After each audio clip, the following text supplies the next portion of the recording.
یہ جب جب ظلم ہوگا تب تب جہاد ہوگا۔ ظلم کے خلاف کھڑے ہونا ایک اخلاقی ذمہ داری ہے، حالات کا مقابلہ کرنا پڑے گا۔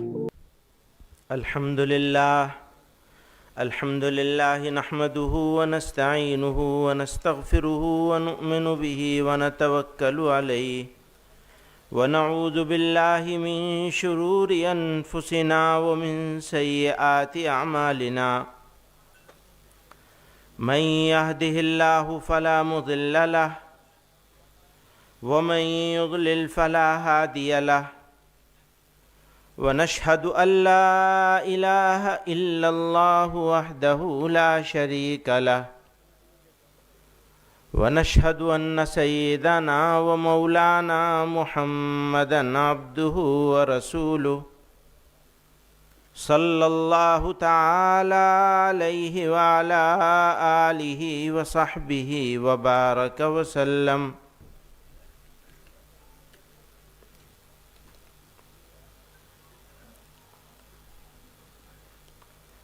بزرگان محترم، معزز علماء کرام، محترم اراکین جمعیت،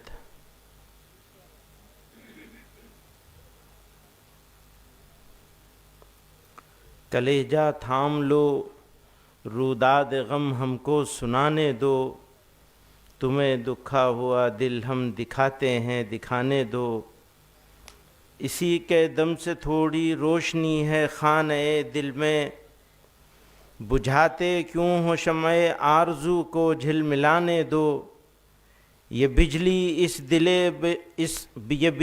اس دل خوابیدہ کو ایک تازیانہ ہے، میری محرومیوں پر آسماں کو مسکرانے دو، اسی سے تم کسی کے زلف کی روداد سن لینا، ادھر دیکھو وہ دیوانہ چلا آتا ہے آنے دو، سنا ہے عشق کی معراج پنہا ہے شہادت میں، چھری لاؤ ہمیں بھی اپنی قسمت آزمانے دو، نہ داغ آئے گا اپنے دامن حسن طبیعت پر، وفا پر میری جو تہمت لگاتے ہیں لگانے دو، زمانہ صبر کر لیتا ہے عاجز ہم بھی کر لیں گے، خلش دل کی مٹا لینے کو دو آنسو بہانے دو۔ عزیزان گرامی قدر، ملک کی موجودہ صورتحال انتہائی حساس اور فکر انگیز ہے۔ افسوس کے ساتھ کہنا پڑتا ہے کہ ایک خاص طبقے کی بالادستی اور دوسرے طبقوں کو قانونی طور پر بے بس، سماجی طور پر علیحدہ اور معاشی طور پر بے عزت، رسوا اور محروم بنانے کے لیے معاشی boycott, bulldozer action, mob lynching, مسلم اوقاف کی سبوتاژی، دینی مدارس و اسلامی اصطلاحات کے خلاف منفی مہم کی باقاعدہ اور منظم کوششیں کی جا رہی ہیں، ان کے مذہب، شناخت اور وجود کو غیر ضروری، یہاں تک کہ ناقابل برداشت بنا دیا گیا ہے۔ بالخصوص مسلمانوں کے خلاف سرکاری سرپرستی میں جاری منافرت اور ظلم و ستم کی وجہ سے حالات اس نہج پر پہنچ چکے ہیں کہ آج مسلمان خود کو راہ چلتے غیر محفوظ محسوس کرتے ہیں، انہیں قدم قدم پر نفرت و حقارت کا سامنا ہے، کلیجہ تھام کر سنتے ہیں لیکن سن ہی لیتے ہیں، میرے یاروں کو میرے غم کی تلخی بھی مزہ دے ہے۔ حضرات گرامی قدر، ملک کے آئین نے ہمیں اپنے مذہب پر چلنے اور اس کی تبلیغ کی اجازت دی ہے، لیکن کنورژن لاء میں ترمیم کے ذریعے اس بنیادی حق کو ختم کیا جا رہا ہے۔ اس قانون کو اس طرح استعمال کیا جا رہا ہے کہ مذہب کی تبلیغ کا عمل خوف اور سزا کا مستحق بن جائے، دوسری طرف گھر واپسی کے نام پر کسی خاص دھرم میں شامل کرنے والوں کو کھلی چھوٹ حاصل ہے، ان پر کوئی سوال نہیں اٹھایا جاتا، نہ قانونی کارروائی ہوتی ہے۔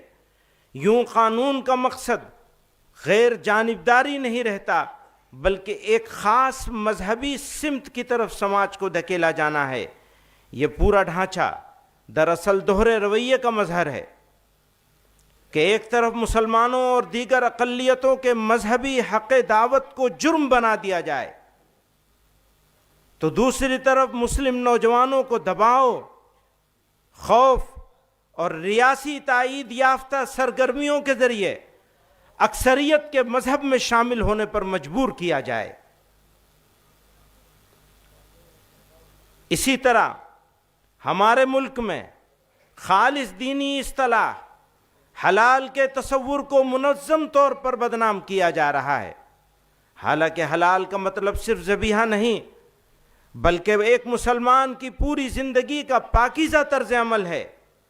حلال میں جائز کمائی، ملازمت، تجارت میں امانت اور مال کے درست استعمال جیسے بنیادی اصول شامل ہیں۔ یہ وہ اخلاقی نظام ہے جو انسان کو ظلم، دھوکے، رشوت اور ناجائز کمائی سے بچاتا ہے۔ حلال دراصل امانت، انصاف اور پاکیزگی کی اس روایت کا نام ہے جو ایک مسلمان کی زندگی کی بنیاد ہے۔ اسی بنیاد کو مشکوک بنانے کی کوشش کی جا رہی ہے تاکہ مسلمانوں کی مذہبی آزادی، معاشی حقوق اور طرز زندگی کی بنیادی اقدار کو کمزور کیا جا سکے۔ مجرم ہیں ہمیں، ان کے گنہگار ہمیں ہیں، وقت آئے تو مرنے کو بھی تیار ہمیں ہیں، پھولوں کے لیے سینہ ہمارا ہی سپر ہے، اس صحن چمن کے در و دیوار ہمیں ہیں، مشہور جو ایک قافلے اہل جنوں ہیں، اس قافلے کے قافلہ سالار ہمیں ہیں۔ وقف ایک دینی معاملہ ہے۔ مسلمان آخرت کے ثواب کی غرض سے اپنی جائیداد وقف کرتے ہیں۔ یاد رکھیے کہ یہ اوقاف کسی بادشاہ یا حکومت کی ملکیت نہیں ہے، ان میں سے اکثر عام مسلمانوں کی وقف کردہ ہے۔ ہمارے ملک میں وقف جائیدادوں کی کثرت اس بات پر دلالت کرتی ہے کہ دین اسلام نے انسانوں کی خیر خواہی اور فلاح و بہبود پر کتنا زور دیا ہے، اور مسلمانوں نے کس قدر فراخ دلی کے ساتھ اللہ کی رضا اور صدقہ جاریہ کے لیے اپنی جائیدادیں وقف کی ہیں۔ یہ وقف ہمارے بزرگوں کی وراثت ہے، آج ہم اسے اس طرح ضائع ہوتے نہیں دیکھ سکتے۔ ہم دہائیوں سے اس کے خرد برد ہونے اور اس پر ناجائز قبضے کی شکایت کرتے رہے ہیں۔ جمعیت علماء ہند نے حکومتوں سے بارہا مطالبہ کیا ہے کہ وقف جائیدادوں کا انتظام و انصرام SGPC کے طرز پر کیا جائے، لیکن حکومتوں نے کچھ توجہ نہیں دی، نہ صرف وقف کی بدحالی کا تماشا دیکھتی رہی بلکہ وقف کو برباد کرنے کی منظم کوششوں کا حصہ بنتی رہیں۔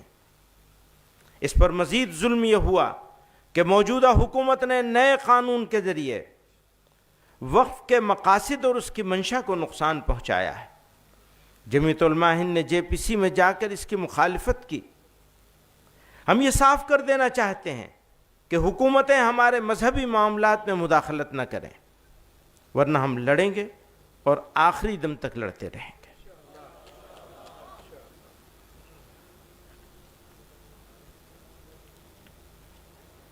عدلیہ کا رویہ، حضرات گرامی قدر، کسی بھی مہذب سماج کے لیے عدل و انصاف سب سے بڑا معیار ہے۔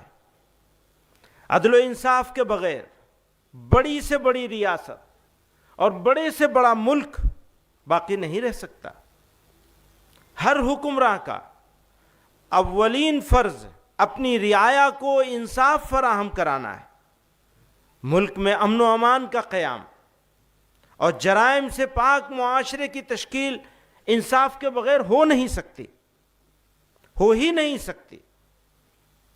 لیکن افسوس کے ساتھ یہ کہنا پڑتا ہے کہ گزشتہ کچھ عرصے سے، بالخصوص بابری مسجد، طلاق ثلاثہ جیسے بہت سے مسئلوں پر فیصلے کے بعد یہ تاثر عام ہو رہا ہے کہ عدالتیں حکومتوں کے دباؤ میں کام کر رہے ہیں۔ اقلیتوں کے آئینی حقوق اور دستور کے بعض بنیادی اصولوں کی تشریح کی ایسی مثالیں سامنے آئی ہیں جنہوں نے عدالتوں کے کردار پر سوالیہ نشان لگا دیا ہے، موجودہ وقت میں عبادت گاہ ایکٹ کو نظر انداز کرتے ہوئے گیان واپی اور متھرا کے مقدمات کو قابل سماعت قرار دینے کا فیصلہ بھی اس کی ایک واضح مثال ہے۔ یاد رکھیے، سپریم کورٹ اس وقت تک ہی سپریم کہلانے کا مستحق ہے جب تک آئین کی پابندی کرے، قانون کے حقوق کا خیال رکھے۔ اگر ایسا نہ کرے تو وہ اخلاقی طور پر بھی سپریم کہلانے کا حقدار نہیں ہے۔ تھوڑی تکلیف، اب جب عدالتوں کے بارے میں بات کر رہے ہیں تو مجھے یہ کہنا ضروری ہے، تھوڑی تکلیف رسن پھر تھوڑی سی تکلیف دار، ہمیں تیار ہونا پڑے گا۔ تھوڑی تکلیف رسن پھر تھوڑی سی تکلیف دار، اس کے بعد دوستو آرام ہی آرام ہے۔ اپنی ہی بستی میں ہم سے، اپنی ہی بستی کے لوگ، اپنی ہی بستی میں ہم سے، اپنی ہی بستی کے لوگ پوچھتے ہیں کون سی بستی کے ہو، کیا نام ہے؟ وہ SIR بھی چلایا ہوا ہے۔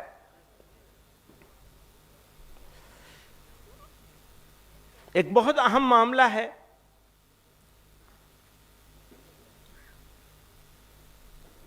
اور اس کے اوپر اگر آپ کی نظر ہوگی تو مایوس ہونے سے بچ سکیں گے، کیونکہ مایوسی قوم کے لیے زہر ہے، کسی بھی قوم کے لیے، اور زندہ قوم ہو تو پھر کہنا ہی کیا۔ تو اس حوالے سے ایک بات عرض کرنا چاہتا ہوں کہ اس ملک میں ایک اندازے کے مطابق مسلمانوں کے موافق 10% لوگ ہیں، الگ الگ وجہوں سے ہمارے موافق ہیں، مخالف لوگ 30% ہیں زیادہ سے زیادہ، اور خاموش لوگ جو نہ موافق ہیں نہ مخالف ہیں وہ ایک اندازے کے مطابق 60% ہیں، کم سے کم 60% ہیں۔ جو خاموش اکثریت ہے اسے فرقہ پرست عناصر اپنی طرف مائل کرنا چاہتے ہیں۔ اگر یہ مائل ہو گئے تو ملک اور مسلمانوں کے لیے ایک سنگین خطرے کی گھنٹی ہوگی۔ اگر ہم چاہتے ہیں کہ فرقہ پرست عناصر کامیاب نہ ہوں تو قوم، تنظیموں، شخصیات اور مسلمانوں کے نمائندوں کو دعوتی مزاج اختیار کرنا ہوگا۔ مسلمان اپنے منصب کو پہچانیں اور دعوت و ارشاد کے نقطہ نظر سے جو اخلاقی عظمت ان کو حاصل ہونی چاہیے وہ حاصل کریں۔ ہم دوسروں کے ساتھ بہتر تعلقات قائم کریں، ایک دوسرے کی ثقافت اور مذہب کا احترام کریں، لیکن لوگوں کو دین اسلام کی حقیقی تعلیمات سے بھی آگاہ کریں۔ دعوتی مزاج کیا ہے؟ قرآن کریم سے رہنمائی ملتی ہے کہ جب آپ صلی اللہ علیہ وسلم کے حق و صداقت اور محبت و ہمدردی کے جواب میں مشرکین مکہ کی طرف سے ظلم و ستم، جبر و تعدی، وحشت و بربریت، بدخلقی اور بہیمیت پیش کی جاتی تھی تو اس وقت حق تعالی جل مجدہ نے رہنمائی فرمائی۔ چنانچہ قرآن مجید کی سورہ نمبر 46 آیت نمبر 35 میں اللہ رب العزت ارشاد فرماتے ہیں فَاصْبِرْ كَمَا صَبَرَ أُولُو الْعَزْمِ مِنَ الرُّسُلِ، سورہ احقاف، صبر کرو جیسے کہ اولو العزم رسولوں نے صبر و استقامت سے کام لیا، اور خدا پر بھروسہ کرو۔ قرآن مجید کی سورت نمبر 33 آیت نمبر 48 میں پروردگار عالم فرماتے ہیں وَدَعْ أَذَاهُمْ وَتَوَكَّلْ عَلَى اللَّهِ وَكَفَى بِاللَّهِ وَكِيلًا، اور ان کی ایذا رسانی کو نظر انداز کرو اور خدا پر بھروسہ کرو۔ سورہ احزاب، قرآن مجید کی سورہ نمبر 16 آیت نمبر 135 میں اللہ رب العزت فرماتے ہیں ادع الی سبیل ربک بالحکمت والموعظۃ الحسنہ وجادلہم باللتی ہی احسن۔ سورہ نحل، اپنے رب کے راستے کی طرف حکمت اور اچھی نصیحت کے ساتھ بلاؤ اور ان سے اس طریقے سے بحث کرو جو سب سے اچھا ہو۔ قرآن مجید کی سورہ نمبر 41 آیت نمبر 34 میں ارشاد فرمایا ادفع باللتی ہی احسن فاذا الذی بینک وبینہ عداوۃ کانہ ولی حمیم، برائی کو بھلائی کے ساتھ دور کر دو تو تمہارے اور جس شخص کے درمیان دشمنی ہوگی وہ اس وقت ایسا ہو جائے گا جیسے کہ وہ گہرا دوست ہو۔ ہمیں دعوتی مزاج بنانے کی ضرورت ہے، عداوتی مزاج نہیں۔ یاد رکھیے، شہاب الدین غوری والی دہلی کو چھوڑ کر حضرت خواجہ معین الدین چشتی اجمیری رحمۃ اللہ علیہ نے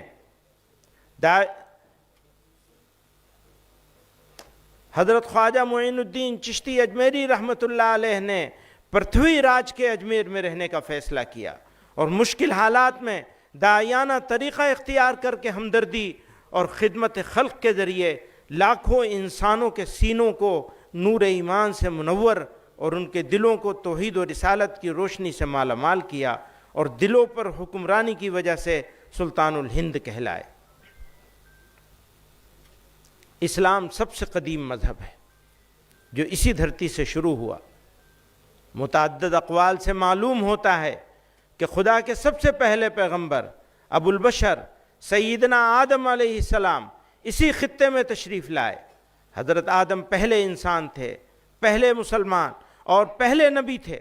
حضرت محمد صلی اللہ علیہ وسلم آخری نبی ہیں۔ آپ صلی اللہ علیہ وسلم کا پیغام آفاقی ہے، کسی زمین یا خطے کے ساتھ محدود نہیں۔ اس لیے ہندوستان کی دھرتی مسلمانوں کے لیے کبھی اجنبی نہیں رہی اور نہ رہے گی انشاءاللہ۔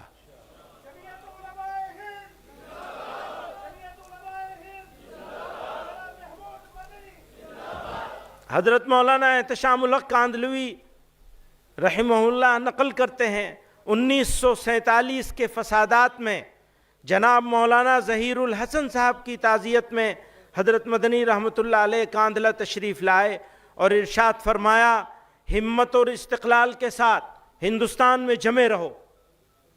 مدینہ منورہ میں میرے ذاتی مکانات بھی ہیں اور بھائی بھتیجے بھی، مجھے ہندوستان میں رہنے کی کوئی خاص ضرورت نہیں، پھر بھی میں نے طے کر لیا ہے کہ ہندوستان نہیں چھوڑوں گا، اس لیے کہ مخلوق خدا کی جو خدمت یہاں رہ کر انجام دے سکتا ہوں وہ مدینہ منورہ میں نہیں ہو سکتی۔ حضرت پورا ہو جائے تو بتا دیجیے گا، جزاک اللہ۔ اس لیے کہ مخلوق خدا کی جو خدمت یہاں رہ کر انجام دے سکتا ہوں وہ مدینہ منورہ میں نہیں ہو سکتی۔ اسی کشت و خون کے دوران بستی حضرت نظام الدین اولیاء میں حضرت شیخ الحدیث مولانا زکریا صاحب رحمۃ اللہ علیہ سے ملاقات کے لیے تشریف لائے تو حالات سے سخت متاثر تھے، چہرے مبارک سے غیظ و غضب کے آثار عیاں تھے۔ آپ نے بھررائی ہوئی آواز میں فرمایا، میں نے تو ہندوستان میں مرنے کا فیصلہ کر لیا ہے۔ جہاد، اسلام اور مسلمانوں کے دشمنوں نے اسلام کی مقدس اصطلاحات مثلا جہاد کے لفظ کو ایک گالی، فساد اور وائلنس کا ہم نام بنا دیا ہے۔ لو جہاد، لینڈ جہاد، تعلیم جہاد، تھوک جہاد وغیرہ جیسے جملے استعمال کر کے مسلمانوں کی سخت دل آزاری اور ان کے مذہب کی توہین کی جا رہی ہے۔ افسوس کا مقام ہے کہ حکومت اور میڈیا میں بیٹھے ذمہ دار افراد بھی اس طرح کے الفاظ استعمال کرنے میں کوئی شرم محسوس نہیں کرتے اور نہ ایک کمیونٹی کی دل آزاری کی پرواہ کرتے ہیں۔ پرواہ کیا کریں گے؟ یہ تو اس کمیونٹی کی دشمنی میں کرتے ہیں۔ یہ تو پرانے دور سے چلا آ رہا ہے کہ کہیں بھی دہشت گردانہ عمل پیش آ جائے تو اس کو جہاد کا نام دے کر اسلام اور مسلمانوں پہ طعنے، تہمتیں اور ناحق الزام عائد کیے جاتے ہیں۔ یہ واضح ہونا چاہیے کہ اسلام میں جہاد ایک مقدس دینی فریضہ ہے۔ جہاد قرآن میں کئی معنوں کے لیے استعمال ہوا ہے، لیکن جس معنی کے لیے بھی استعمال ہوا ہے فرد سے لے کر سماج و انسانیت کی بھلائی، ان کی سربلندی اور ان کی عزت و وقار کے قیام کے لیے ہوا ہے۔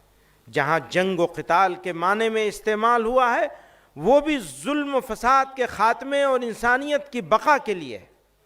اس لیے جب جب ظلم ہوگا تب تب جہاد ہوگا۔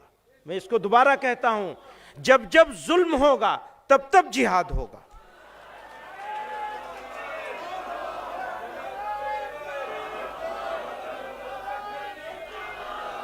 تمام ہی آسمانی مذاہب میں، غور کیجئے گا، تمام ہی آسمانی مذاہب میں ظلم کے خلاف کھڑے ہونا ایک اخلاقی ذمہ داری ہے۔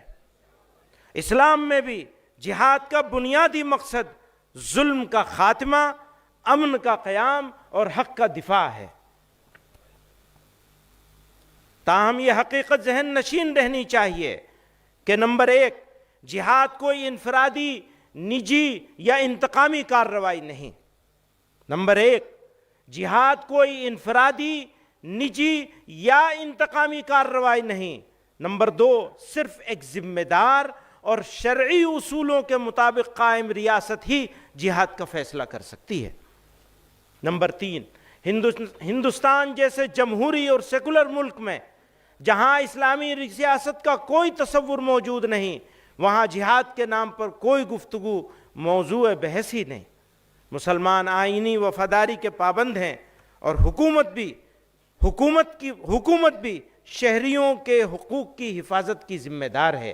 حکومت کی ذمہ داری ہے کہ وہ شہریوں کے حقوق کی حفاظت کرے، اور اگر وہ ناکام ہوتی ہے تو وہ اس کی ذمہ داری ہوگی، ہماری ذمہ داری نہیں ہوگی۔ پھر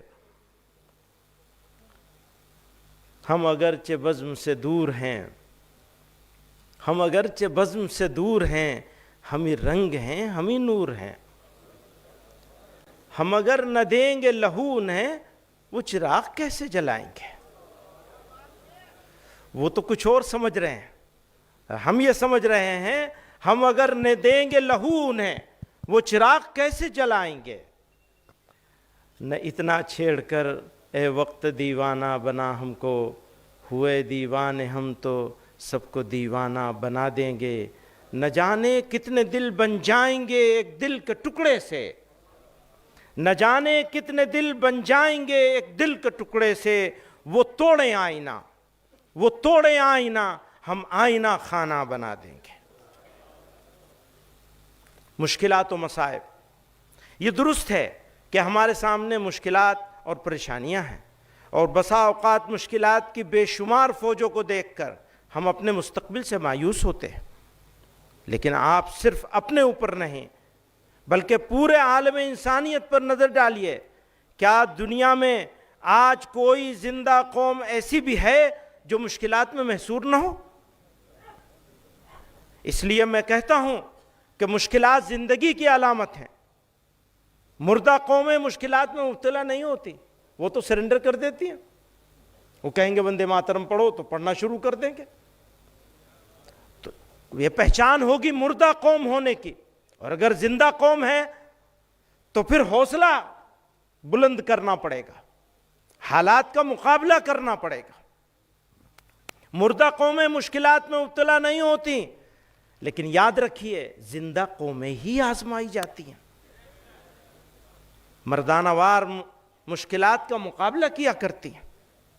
اللہ تعالیٰ نے ارشاد فرمایا وَلَنَبْلُوَنَّكُمْ بِشَيْءٍ مِّنَ الْخَوْفِ وَالْجُوعِ وَنَقْصٍ مِّنَ الْأَمْوَالِ وَالْأَنفُسِ وَالثَّمَرَاتِ، پھر کہتے ہیں وَبَشِّرِ الصَّابِرِينَ، ہم تمہاری آزمائش کرتے رہیں گے، کچھ خوف اور بھوک سے، مال اور جان سے، اور پھلوں کے نقصان سے، اور صبر کرنے والوں کے لیے بشارت ہے۔ اسی طرح پروردگار عالم نے فرمایا ام حسبتم ان تدخلوا الجنت ولما یأتکم مثل الذین خلوا من قبلکم مستهم البأساء والضراء وزلزلوا حتى يقول الرسول والذین آمنوا معه متى نصر اللہ۔ ابھی بھی کہتے ہیں ساری دنیا میں تمہاری کیوں پٹائی ہو رہی ہے؟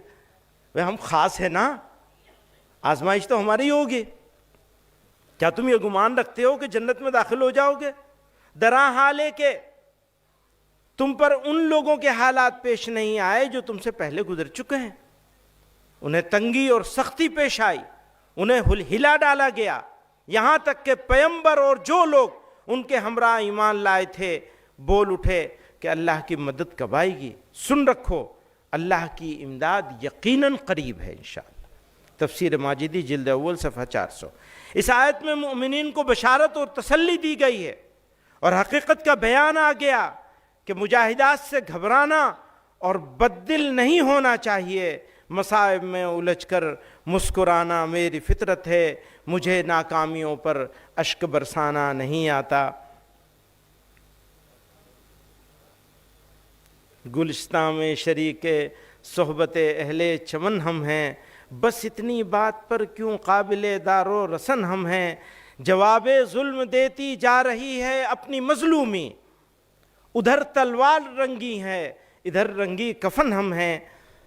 خزاں سے کب کی بنیادیں گلستاں گر چکی ہوتی، خزاں سے کب کی بنیادیں گلستاں گر چکی ہوتی، مگر یہ خیریت ہے زیر دیوار چمن ہم ہیں۔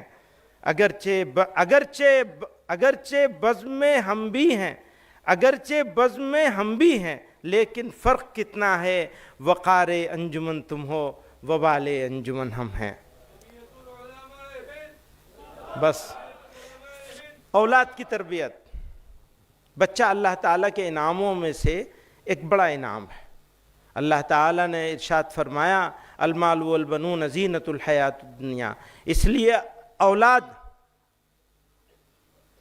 اولاد دنیا کی زینت اللہ کی طرف سے عطا کردہ ایک گفٹ ہے، ایک تحفہ ہے، لیکن دوسری طرف اللہ تعالیٰ نے اسے آزمائش بھی قرار دیا ہے۔ اس لیے پہلی ذمہ داری یہ ہے کہ اس کی تعلیم و تربیت کا انتظام کیا جائے تاکہ وہ اپنے خاندان، سماج و انسانیت کے لیے زہر بننے کے بجائے تریاق بن سکے، آنکھوں کا کانٹا بننے کے بجائے آنکھوں کی ٹھنڈک بن سکے، نور نظر اور لخت جگر بنے نہ کہ زخم قلب بن جائے۔ اسی لیے کہا جاتا ہے کہ بچہ وہ پودا ہے جسے اگر ابتدا میں سیدھا لگا دیا جائے تو زندگی بھر سیدھا پھل دیتا ہے، اور اگر بنیاد ٹیڑھی ہو جائے تو پوری عمارت کمزور ہو جاتی ہے۔ اسلام نے بچوں کی صحیح تربیت کو والدین کی اولین ذمہ داری قرار دیا ہے۔ ارشاد باری ہے قوا انفسکم واہلیکم نارا، اپنے آپ کو بھی بچاؤ اور اپنے گھر والوں کو بھی آگ سے بچاؤ۔ والدین کا فرض صرف یہ نہیں ہے کہ بچے کو اسکول بھیج دیں، بلکہ ان کے کردار، عادتوں، زبان، سچائی، دیانت، ادب، وقت کی قدر اور عبادات کی پابندی کی نگرانی بھی ہے۔ ان کے دین کی حفاظت کے لیے تدبیر اختیار کرنا بھی والدین کی ذمہ داری ہے۔ اس کے لیے ان کو مکتب کی تعلیم بھی دلائی جائے۔ یاد رکھیے کہ جو بچے اپنی تعلیم کے ساتھ اخلاق سیکھتے ہیں وہ آگے چل کر والدین کا سہارا، خاندان کی عزت اور قوم کی طاقت بنتے ہیں۔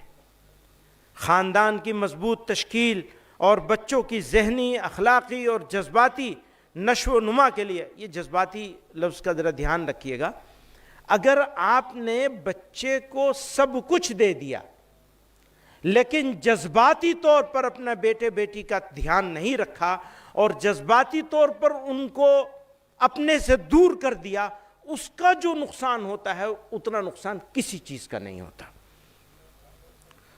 جذباتی نشو و نما کے لیے خوشگوار اور پرسکون گھریلو ماحول بنیادی ستون کی حیثیت رکھتا ہے۔ ایسا ماحول تب پیدا ہوتا ہے جب گھر کے افراد محبت، احترام اور تحمل کے ساتھ رہیں۔ ایک بھائی اپنے بھائی کے ساتھ اچھا معاملہ کرتا ہے، اگر وہ اچھا معاملہ اپنے بھائی کے ساتھ کرنے کا روادار نہیں ہے، بھائی یا بہن کے ساتھ، تو وہ کیسے امید کرے گا کہ اس کی اولاد آپس میں ایک دوسرے کے ساتھ محبت اور احترام سے رہیں گے؟ جب گھر کے افراد محبت، احترام اور تحمل کے ساتھ رہیں، ایک دوسرے کی بات توجہ سے سنیں اور غیر ضروری تنقید اور جھگڑے سے اجتناب کریں، گھر میں شفقت اور نظم و ضبط ہو، تو بچوں میں اعتماد، مثبت سوچ، امانت اور تعاون جیسی خوبیاں قدرتی طور پر پروان چڑھتی ہیں۔ تربیت کا سب سے مؤثر آغاز گھر سے ہوتا ہے۔ والدین کا کردار یہاں سب سے اہم ہے، کیونکہ بچے انہی کو اپنا پہلا نمونہ بناتے ہیں۔ اس لیے شادی سے قبل ازدواجی تربیت اور شادی کے بعد والدین کی تربیت نہایت ضروری ہے، تاکہ وہ خاندان کو محبت، حکمت اور سمجھداری کے ساتھ سنبھال سکیں۔ جب گھر تعلیم و تربیت کا سرچشمہ بن جائے تو ایسے ماحول میں پروان چڑھنے والا بچہ خود بھی ایک متوازن، باکردار اور صالح انسان بنتا ہے، جو مستقبل میں ایک بہتر معاشرے کی بنیاد رکھتا ہے۔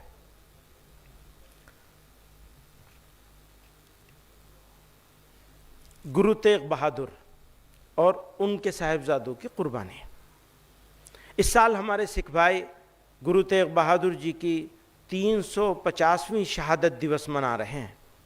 ہم اس موقع پر پوری یکجہتی کے ساتھ ان کے ساتھ شانہ بشانہ کھڑے. گرو تیغ بہادر گرو نانک کی بھکتی روایت کے جانشین اور اس دھرتی کے روشن چراغ تھے، لیکن افسوس ہے کہ کچھ فرقہ پرست عناصر کی طرف سے گرو تیغ بہادر اور صاحبزادوں کی شہادت کو ایسے رنگ میں پیش کیا جا رہا ہے جس کا مقصد سکھ روایت کی قدر نہیں بلکہ تاریخ کو مسخ کر کے ایک نئے فرقہ وارانہ نیریٹو کو جنم دینا ہے.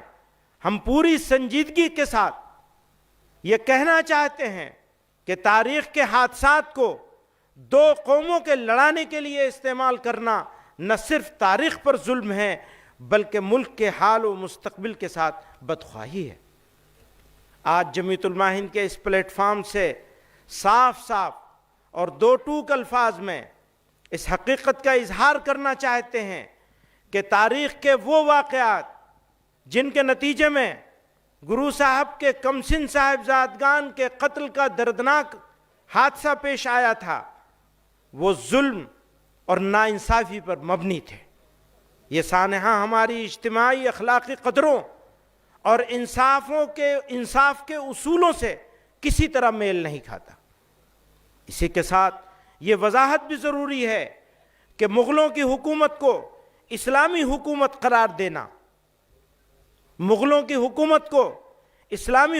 قرار دینا تاریخی حقائق کے منافی ہے. مغل دور حکومت میں جو جنگیں ہوئیں وہ مذہبی بنیادوں پر نہیں بلکہ زیادہ تر سیاسی اقتدار سے متعلق تھیں. انہوں نے جہاں غیر مسلموں، سکھوں اور مختلف مقامی طاقتوں کے ساتھ لڑائیاں لڑیں وہیں خود مسلم حکمرانوں کے ساتھ بھی سخت معرکے کیے اور انہیں سزائیں بھی دیں. لہذا مغل دور کے واقعات کو اسلام سے جوڑ کر پیش کرنا نہ صرف تاریخی اعتبار سے غلط ہے بلکہ اس سے بہت سی غلط فہمیاں جنم لیتی ہیں.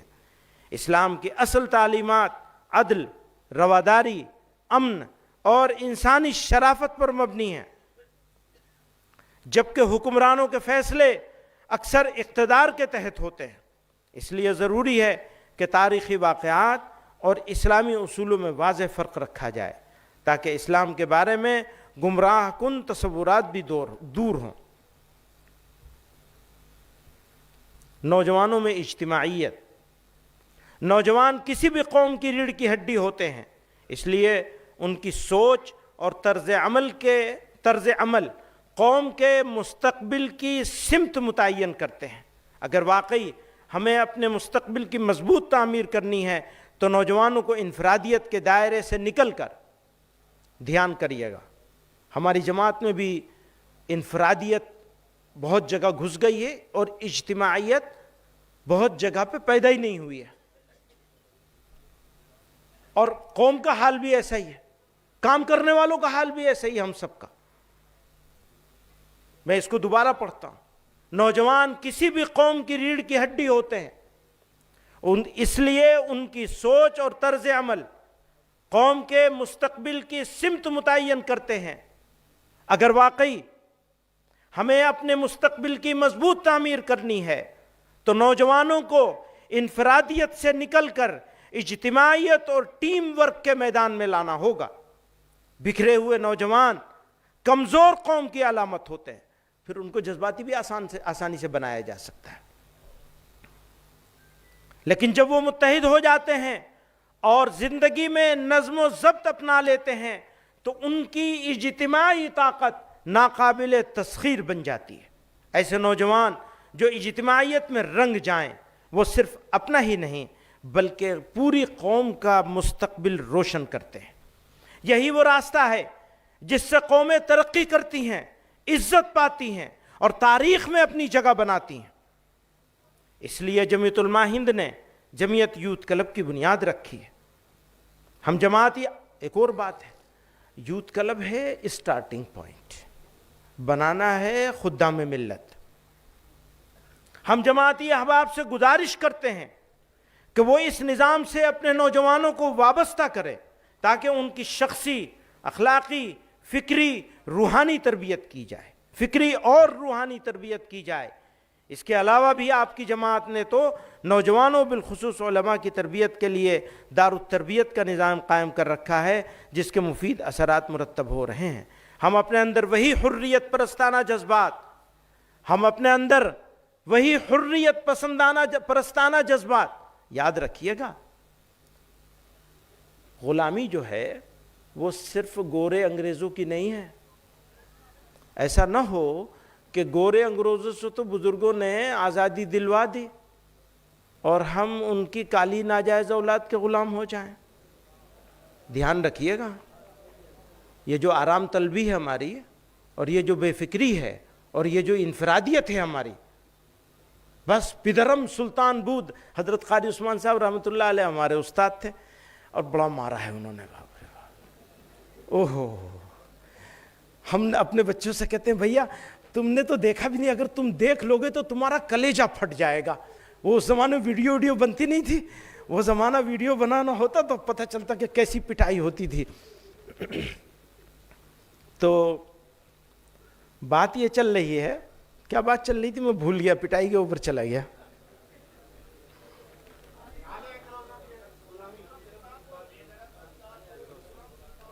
ہاں، جب وہ بہت ناراض ہوتے تھے، ہاں بس پدرم سلطان بود، میرا باپ تو بادشاہ ہے تو مجھے کیا ضرورت ہے کچھ کرنے کی، صاحبزادگیت نکالنے کے لیے۔ تو پوری قوم کا یہی حال ہے، بس ہم ہیں۔ ارے بھائی ہم ہو تو کیا ہو تم، انفن فی الماء و استن فی السماء، اس سے بھی گھٹیا جگہ کوئی ہو سکتی ہے تو وہاں ہماری ناک ہے۔ صحیح بات ہے، واقعی ہمارا حال تو ایسا ہی ہے۔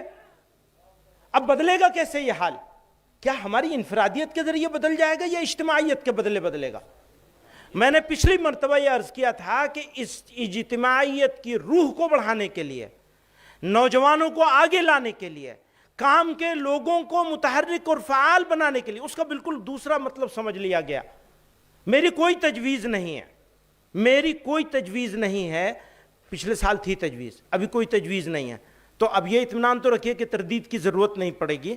میری کوئی تجویز نہیں ہے، میری تو اپنا دامن آپ لوگوں کے سامنے، اپنے بڑوں بزرگوں اکابر کے سامنے پھیلا کر ایک ہی تمنا ہے، الہ العالمین، یہ جو ہیرے ہماری قوم میں موجود ہیں، ہمارے سماج میں موجود ہیں، ہماری جماعت میں موجود ہیں، پروردگار عالم ہمیں ایسی توفیق دے دے کہ ہم ان کو تراش کر حقیقی معنوں میں ہیرا بنا سکیں۔ آپ کی نظر ہوگی، یہ اکابر یہاں موجود ہیں، ان کی نظر ہوگی نوجوانوں پر، ان کی سرپرستی میں انہیں کام کرنے کا موقع ملے گا تو انقلاب آئے گا، ورنہ وہی گھسا پیٹا ایک چلتا رہے۔ ہاں تو یہ تو زندگی بھر کے لیے صدر محترم ہو گئے، مثلا محمود صاحب صدر ہو گئے، اب یہ صدر رہیں گے، اب اطمینان رکھو، نئے افراد کو تیار کرنے کی کوئی ضرورت نہیں ہے، بالکل کوئی ضرورت نہیں، ہو گئے بس ٹھیک ہے۔ اب جب یہ مریں گے تب دیکھا جائے گا، اس کے بعد جھگڑا ہوگا، فلاں ہوگا، اور اس کے بعد پھر کسی کو لایا جائے گا، اور پتہ نہیں اس وقت آپ اکابر موجود ہوں گے نہیں ہوں گے، ابھی تو آپ موجود ہیں، آپ لائیں گے کسی کو اور وہ ٹھیک کام نہیں کرے گا تو اسے لات مار کے نکال دیں گے کان پکڑ کے، دوسرے کو لائیں گے۔ اس طرح افراد تیار ہوں گے ہر سطح پہ، ضلع، صوبہ اور مقام۔ وہ جو انفرادیت ہے ہماری مولانا، اس انفرادیت کو اجتماعیت میں تبدیل کرنا ہے، اس انفرادیت کو اجتماعیت میں تبدیل کرنے کے لیے ہمیں کثیر جہتی کوششیں کرنی ہوں گی۔ ان کوششوں کا یہ چھوٹا سا حصہ تھا جو میں نے تجویز پیش کی تھی، اگلی منتظمہ کے لیے تیار رہی ہے، میں اس کو پھر لاؤں گا، اس کے اوپر بحث ہوگی، ہم اکابر کی خدمت میں اپنی ٹوپی ان کے، اپنی پگڑی ان کے جوتوں میں رکھیں گے اور کہیں گے حضرت غور کر لیجئے ہماری بات پہ۔ ایک اور بات ہے، بار بار کہتا ہوں، پھر کہہ رہا ہوں آپ حضرات کی موجودگی میں، آپ حضرات کو بھی سنا دوں، بھیا ہم تو جمعیت علماء میں اس لیے نہیں آئے ہیں کہ چھوڑ کے بھاگ جائیں گے، پیٹھ پہ گولی نہیں کھائیں گے، گولی سینے پہ کھائیں گے، یاد رکھنا۔ نعرہ تکبیر! انشاءاللہ اپنی ساری کمزوریوں خرابیوں کا اقرار کرتے ہوئے یہ کہنا چاہتے ہیں، آپ لوگوں سے یہ سیکھا ہے کہ گولی کھائیں گے تو سینے پہ کھائیں گے، پیٹھ پہ نہیں کھائیں گے انشاءاللہ، اور ہمارا جنازہ نکلے گا تو جمعیت علماء کا جھنڈا ہوگا اس پہ انشاءاللہ۔ نعرہ تکبیر! اب جمعیت علماء ہند، جمعیت علماء ہند، حضرت مولانا محمود اسعد مدنی۔ ارے بھائی کیا کر رہے ہو، بات تو کر لینے دو، بہت لمبی بات ہو گئی میری، تو بھاگنے کی تیاری کچھ نہیں ہے، جانا کہیں نہیں ہے، نہ جائیں گے نہ آپ لوگوں میں سے کسی کو جانے دیں گے۔ کوئی یہ سوچتا ہو کہ کوئی چلا جائے گا عہدہ نہ ہونے کی وجہ سے، یہ کیسے ہوگا؟ جن کے پاس عہدہ ہے وہ اپنے تربیت یافتہ لوگوں کو اپنی حیات مبارک میں اپنے ہاتھ سے اس جگہ پہ بٹھائیں گے اور اس کی سرپرستی کریں گے، ہاتھ پکڑ کے آگے چلائیں گے۔ یہ تجویز ہے، یہ تو ہٹانے کی تجویز نہیں ہے۔ میں جو بات میں کہتا ہوں، یہ کہہ رہا ہوں، یہ میری بات نہیں ہے، یہاں موجود سب ذمہ داروں کی بات ہے، چاہے وہ صرف بحیثیت ممبر کے ذمہ دار ہوں۔ عمارت کی وہ اینٹ جو نظر آ رہی ہے وہ بہت قیمتی ہوتی ہے، لیکن جو نظر نہیں آ رہی ہے بنیاد ہے، وہ اس سے زیادہ قیمتی ہوتی ہے۔ تو میں تو آپ کی ترجمانی کر رہا ہوں، یہ کہہ کر کے کہ میرے جنازے پر جمعیت کا جھنڈا ہوگا، یہ میرا نہیں آپ کا ہے جذبہ۔ آپ مریں گے تو جمعیت علماء کے جھنڈے کے ساتھ مریں گے، اس کے بغیر نہیں مریں گے۔ نہ کوئی بھاگے گا ہم میں سے پیٹھ دکھا کے انشاءاللہ، کیسے بھی حالات ہوں۔ انہوں نے ان کا سورج نہیں ڈوبتا تھا، ان سے ٹکر لی تھی، جیلوں کو آباد کیا، پھانسی کے پھندوں کو چوما ہے، تو کیا اس تسلسل کو چھوڑ دیں گے؟ اس بات سے ڈر جائیں گے کہ پابندی لگ جائے گی ہماری جماعت کے اوپر؟ ڈرو گے؟ نہیں ڈریں گے، کچھ بھی ہو جائے حالات مقابلہ کریں گے انشاءاللہ۔ قائد کے فرمان پر کون صاحب ہیں یہ؟ بھائی بات کر لینے دو، بات کا تسلسل ٹوٹ جاتا ہے، بات نہیں وہ ہو پاتی ہے۔ ایک بہت ضروری بات ہے، اسی کے ضمن میں اس بات کو کہہ کے ختم کر دوں گا۔ ہم لوگوں نے بارہا یہ بات کہی ہے، ہمارے بہت سارے اکابر نے یہ بات سنی ہوگی، اور بہت سے اکابر بھی اس بات کو کہتے ہیں، خصوصاً حضرت محتمی صاحب دامت برکاتہم۔ جیسے دینی تعلیمی بورڈ ہے،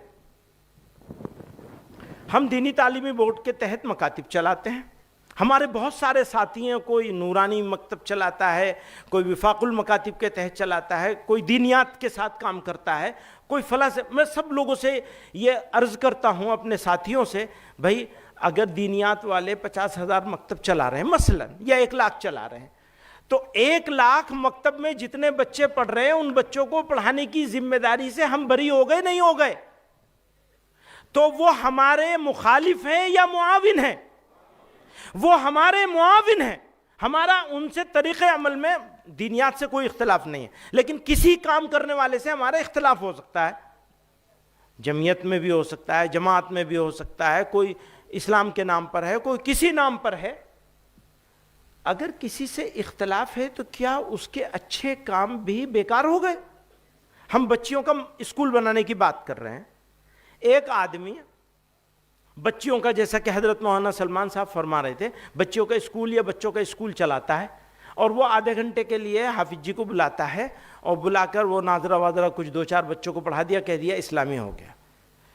یقیناً ہمیں اسے بدلنے کی ضرورت ہے، لیکن ایسا مدرسہ بھی، ایسا اسکول بھی جہاں سب کچھ نہیں ہو رہا ہے اور کچھ بھی نہیں ہو رہا ہے، لیکن کم سے کم وہ وندنا اور وہ سارے کام سے تو بچ جاتا ہے ہمارا بچہ جو شرکیہ اعمال ہے، تو ان کو بہتر کرنے کی ضرورت ہے، ان کو ریجیکٹ کرنے کی ضرورت نہیں ہے۔